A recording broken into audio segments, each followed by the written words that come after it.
right now is the player of the game with 23 points. Yeah. It's the cross court. It's the cross. Yeah. Yo, what's up guys? It's your boy Jewel, Mr. Crosscourt himself, and this is The Cross Narrative.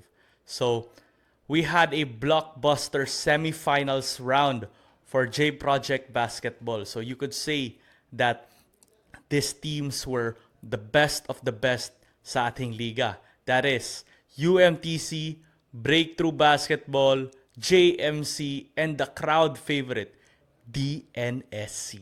So, sa mga nanood online or doon sa Rotary Gym, talagang everyone is in there for a treat. Not only because this has been powered to you by Jproject, but also this has been provided us with highlights after highlights. So, DNSC and JMC has arrived in the finals. So, DNSC has always been the crowd favorite. You could notice of the cheering from the Tagum crowd. Even though ito sila, they are a team from Panabo. And shoutout sa itong mga taga Panabo dira.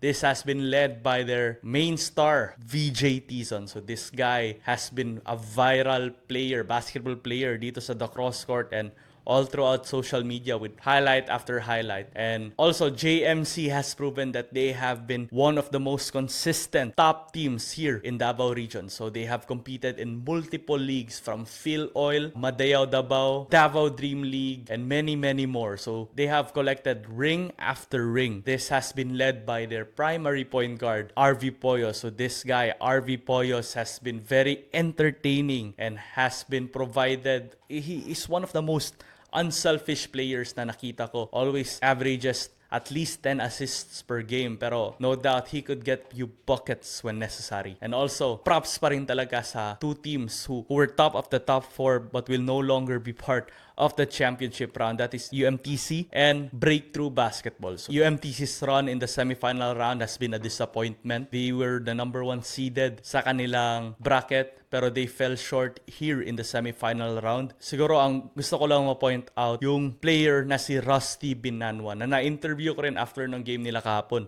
Rusty Binanwa is like a mini Bo Belga, like I said, and he could stretch the floor, he could pound the paint, and he is a guy that, undersized, pero I think he could guard multiple positions. So even though they fell short, I could say that he has been one of the best players dito sa ating semifinal round. And props to you, Mr. Rusty Binanwa, and I hope the best for your basketball career. And dito sa Breakthrough Basketball, they fell short. They were defeated sa final game nila dun sa ating semifinal round. So they needed a win against JMC to proceed against the NSC. So you could say that this team, Breakthrough Basketball, is very loaded. Meron pa sila mga players from Luzon like Dumalagan, Mulligan, and they have local players like Bonares and other players na you could say na could provide bucket after bucket sa ating semifinal round, which also MJ Magay, isa sa mga kaibigan ko doon. So, the best player in that team for me is JM Bonares. JM Bonares, he has been a little enigma. He could provide bucket after bucket and could score 40 in his sleep. So, isa sa mga gusto ko na tendencies ni JM Bonares is him being so patient on getting buckets. So, even though kaya niya mag-provide ng mga highlight worthy na mga shots like with his body control and hanging in the air, he could space the floor with his shooting. He could defend the lights out, and you could say he's one of the best players in our league. Pero they fell short against JMC after a very tough effort. And even though they fell short, I could say nothing else but those players are on another level. And so shoutouts to you, Breakthrough Basketball players, and especially kay JM Bonares. And this guy, he will go to places. Alright, and our finals matchup, this is DNSC versus JMC. Up next was a non-bearing matchup between DNSC versus UMTC, wherein UMTC, led by Rusty Binanwa with 23 points, led the way and got the win for Tagum City before the league ended.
And lastly, itong matchup na to, grabe ka-timely. JMC versus Breakthrough Basketball, and whoever will win this will face DNSC in the finals. So you could say that this was a highly anticipated matchup.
David Mendiola exploded with 17 points, which was led again by RV Poyos. So they will be meeting DNSC in the finals. So itong finals natin, this is a knockout system. So if ever, wala nang game 2, game 3, game 1 only, kung sino manalo will take home the championship for Jproject 21 under season 2. So this is my top 5 players to look forward sa ating championship. So at my number 5 is Lucky Vistal. This is not the biggest name for DNSC, pero every time I see him on the floor, talaga masasabi mo na he has that grit and grind mentality na to provide towards his teammates. He is an asset for DNSC offensively and defensively. He could stretch the floor, he could handle the ball, he could be the primary defensive anchor aside from Alvin Predog, which I will mention later. Up next is Braybon Thompson. This mythical 5 awardee has cooled down pagdating dun against Breakthrough Basketball. He wasn't at his best in the first 3 quarters, pero pagdating sa 4th quarter, he has proven why he is one of the most deserving to get that mythical 5 award. One of the shot block leaders for